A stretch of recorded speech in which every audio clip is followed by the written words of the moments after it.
What fictional character should have been hit with a huge lawsuit at the end of the story? Pretty much every adult in a series of unfortunate events.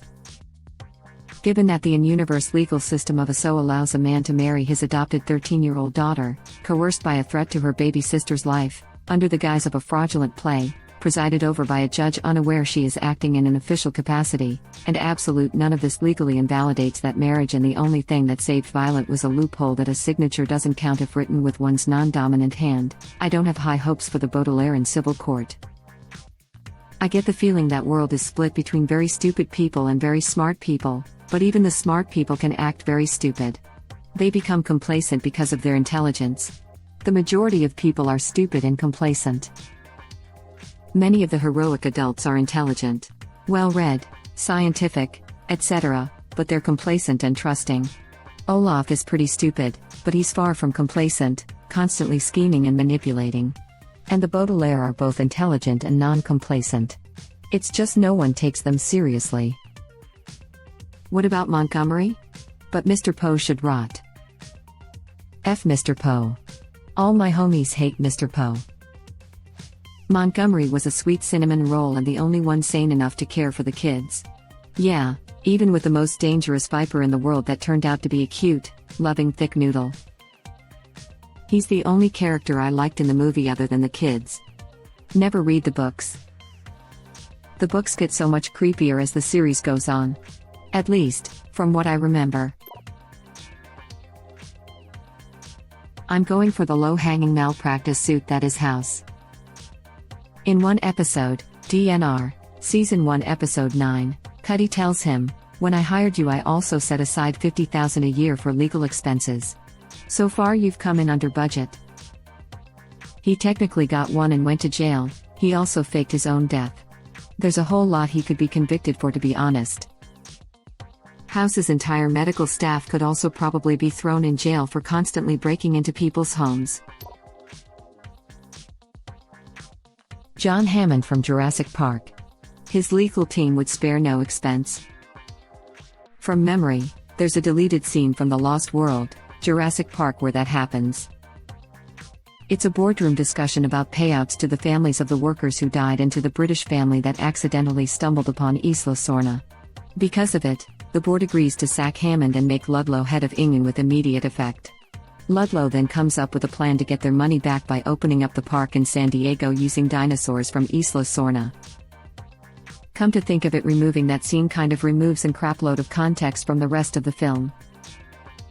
The ridiculous matter of the boat whose crew had been killed by a T-Rex which was still locked in the cargo hold apparently also had an explanation which got cut for time.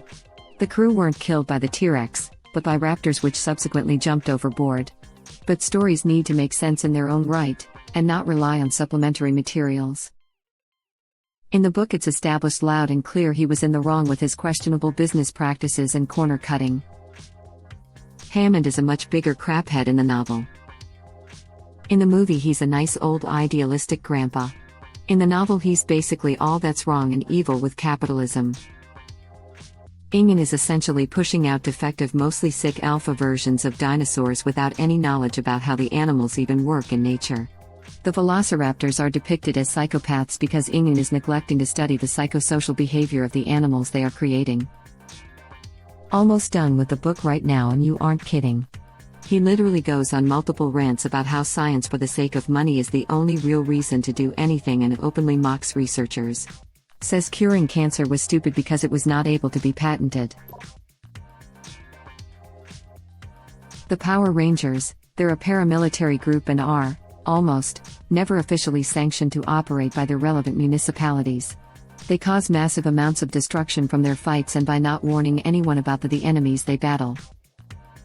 I love the description of the Power Rangers as a paramilitary group. Actually, in a few of the comics they are labeled as such.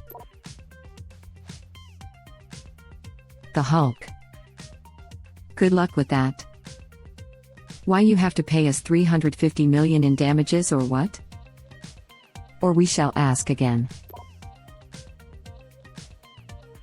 Sterling Archer in about every episode of Archer. Mallory Archer for all the workplace health and safety violations in just about every episode of Archer. You forgot about the whole season where they tried to become drug lords. Yeah, but they were essentially commissioned or authorized to do it by the CIA.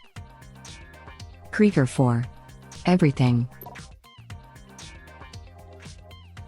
Jim Carrey's character at the end of Liar Liar would be on every no-fly list imaginable, and in prison for such a huge number of offenses for breaking into an airport and stealing a set of air stairs, putting an entire flight at risk, etc., etc.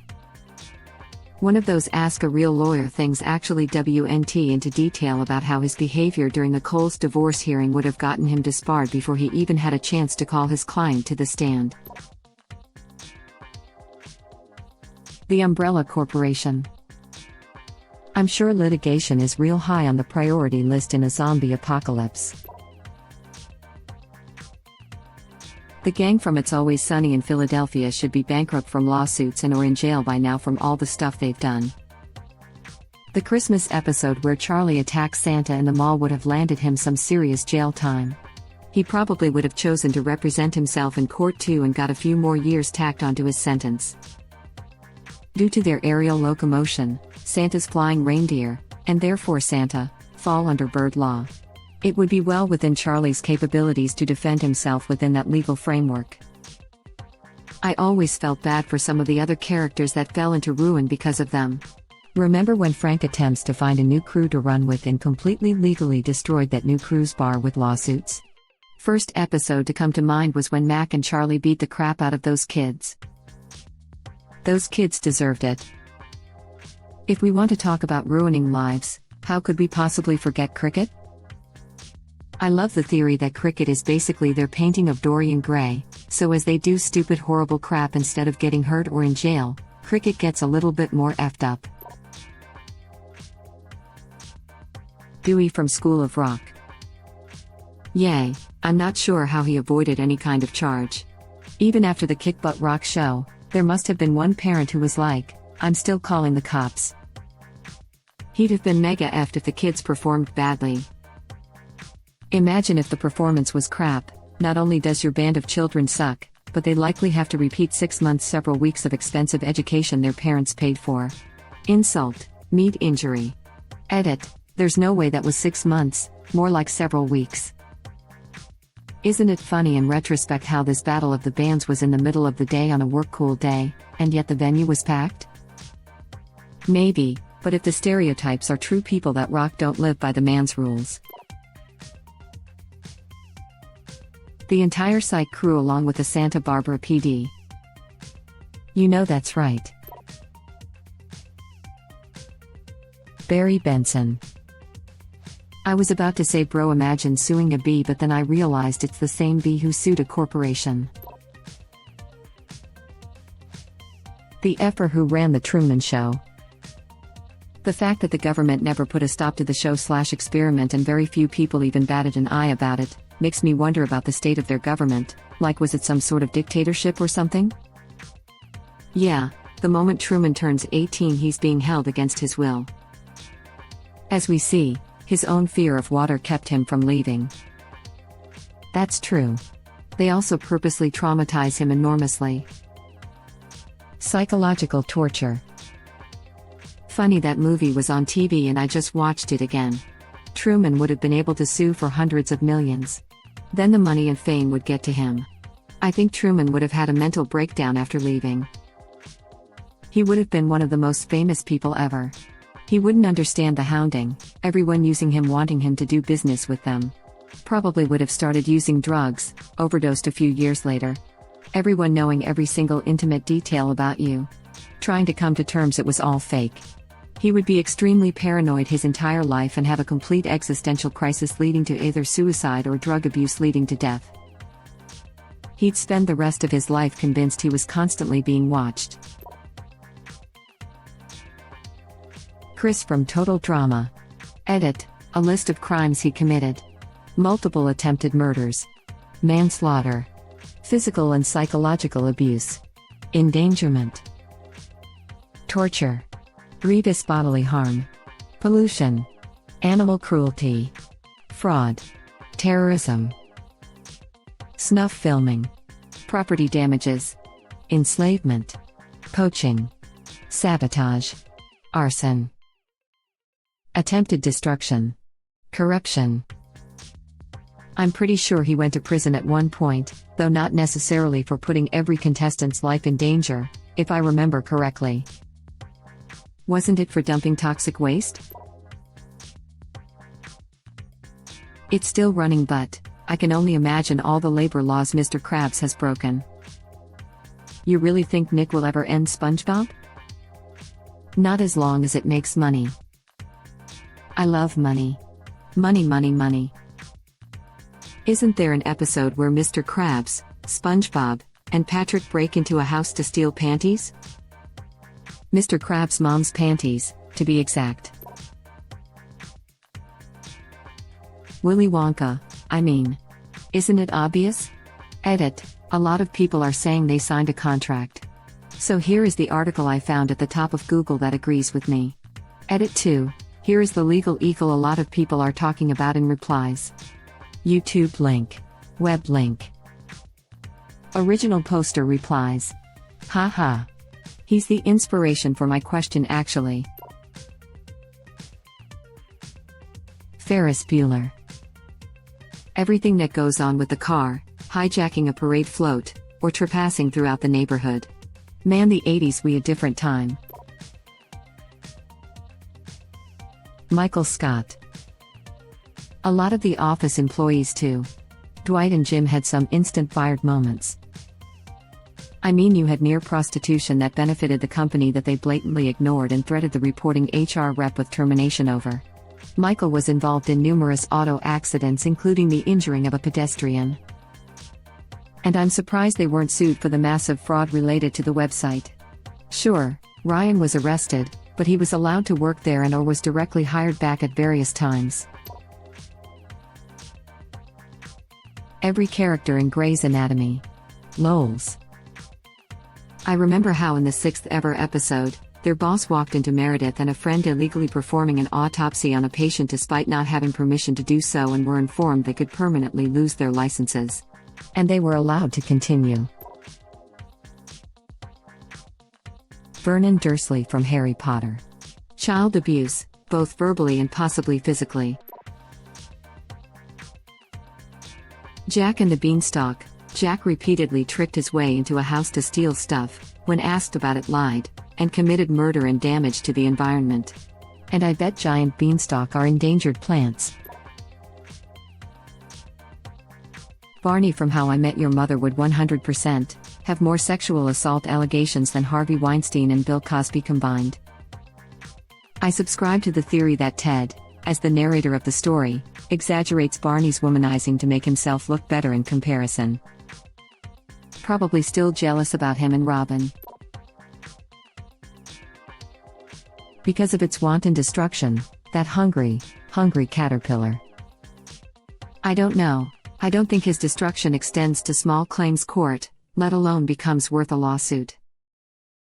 The monetary value of 1 apple, 2 pears, 3 plums, 4 strawberries, 5 oranges, a slice of cake, an ice cream cone, a pickle, a slice of Swiss cheese, a piece of salami, a lollipop, a sausage, a muffin and a piece of watermelon tops out at maybe $10 to $20, and we could even argue that the Swiss cheese was untouched, because who knows what holes were already there. Now, if the leaf turned out to be from a very valuable plant, you might have a case. But at that point, can you even sue anything? One could easily argue that the butterfly, due to extensive physical and mental changes undergone during metamorphosis, is not legally culpable for the actions of the caterpillar. It's a lose/lose, and I'd suggest you avoid the legal fees. The caterpillar is essentially judgment-proof. Any rom-com protagonist should be faced with a few stalking charges and maybe some sexual harassment ones as well. Jason Mendoza from The Good Place. I mean, the only reason why he didn't face criminal charges is because he died. Michael's face when Jason figures it out in the montage will always be my favorite moment in that show. Umbridge. Or beaten by an irate parent for abusing their kid. I have too. Peter Griffin has committed several federal offenses and has brutally murdered tons of people. You may get mad at me, but Michael Scott.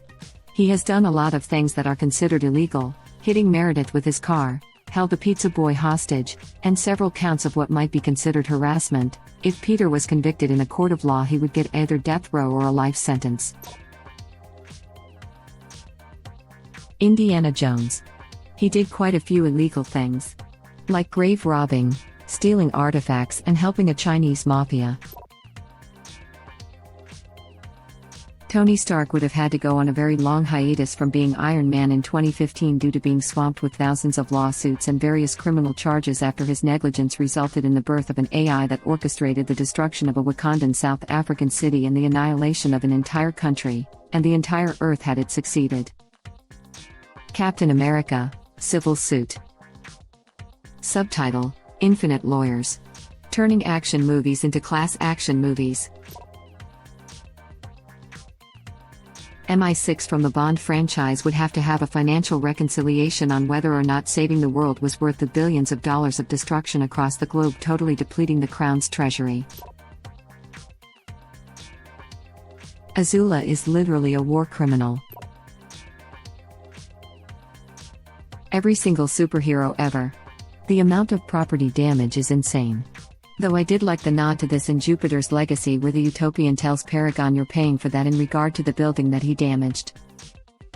The real reason for secret identities. Spider-Man has no legal presence, no assets, no address, no phone number, no tax records. How are you going to sue him? This was the case in Incredibles laughing out loud. Like that one. Hem hem. Thank you for watching. Please subscribe to be the first to know about Red Rabbit Reader's new videos. If you like our videos, please like them on YouTube and share them with your friends. We welcome your comments below. Press to start another of our videos.